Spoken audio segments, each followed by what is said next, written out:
Hello guys, അപ്പോൾ ഞാനൊരു കാര്യം ചോദിക്കാൻ വേണ്ടി വന്ന കേട്ടോ. വേറൊന്നുമല്ല, എൻ്റെ ഹെയർ കണ്ടോ? ഇത് ഭയങ്കര കേളി ഹെയറാണ്. എൻ്റെ ഹെയർ ഞാനാണ് നോക്കുന്നത് ആക്ച്വലി.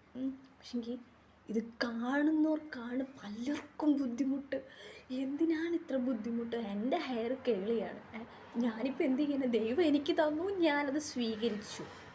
കാണുന്നവർ ചോദിക്കുന്നു, എടീ നിൻ്റെ ഹെയർ ഇത്ര കേളിയാണല്ലോ, നിനക്കിത് സ്ട്രെയിറ്റ് ചെയ്തൂടെ? ഈ മുടി നീ എന്തെങ്കിലും ഒന്ന് ചെയ്തൂടെ? എണ്ണ തേക്ക്, മുടി നീണ്ട് നിവർന്ന് വരും. എന്ത് ചെയ്യാൻ, എല്ലാം കേൾക്കല്ലേ പറ്റൂ. ആദ്യമൊക്കെ ഞാൻ ഇതെല്ലാം കേട്ട് സഹിച്ച് മനം നൊന്ത് വിഷമിച്ചിരുന്നു. പിന്നെ എൻ്റെ മുടിയെ ഞാൻ തന്നെ അങ്ങ് സ്നേഹിക്കാൻ തുടങ്ങി. അപ്പോൾ എനിക്കൊരു കാര്യം മനസ്സിലായി. ഞാൻ എൻ്റെ മുടിയെ സ്നേഹിക്കാൻ തുടങ്ങിക്കഴിഞ്ഞപ്പം എൻ്റെ മുടി എനിക്കിഷ്ടപ്പെട്ടു തുടങ്ങി. മറ്റുള്ളവർക്ക് കൊടുക്കാൻ മറുപടിയായി. എന്തല്ലേ, നിങ്ങൾക്ക് ഇതുപോലെ കേളി ഹെയർ ഉണ്ടെങ്കിലേ നിങ്ങൾ എന്താ മറുപടി കൊടുക്കുക? നിങ്ങൾക്ക് ഇതുപോലത്തെ സിറ്റുവേഷൻസും കാര്യങ്ങളൊക്കെ വരാതിരിക്കത്തില്ലല്ലോ. എനിക്കിതുപോലെ സിറ്റുവേഷൻ വരുമ്പോൾ ഞാൻ ഇപ്പോൾ പറയുന്നത് എൻ്റെ കേളി ഹെയറാണ്, ഞാൻ സമ്മതിച്ചു. എത്രയോ സെലിബ്രിറ്റീസിന് ഇതുപോലെ കേളി ഹെയർ ഉണ്ട്. അവരോടൊന്നും നിങ്ങൾ പോയി ചോദിക്കാൻ പോകുന്നില്ലല്ലോ.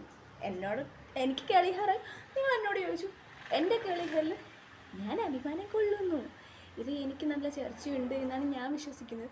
പിന്നെ ഇതുപോലെ കാപ്പിരി കൂപ്പിരി മുടിയൊക്കെ ഇങ്ങനെ പൊങ്ങി വരുമെങ്കിലും കുഴപ്പമില്ല, ഞാൻ അഡ്ജസ്റ്റബിൾ ആണ് എൻ്റെ ഹെയറിൽ. I love my hair. അപ്പോൾ കിട്ടട്ടെ, ബൈ ബൈ.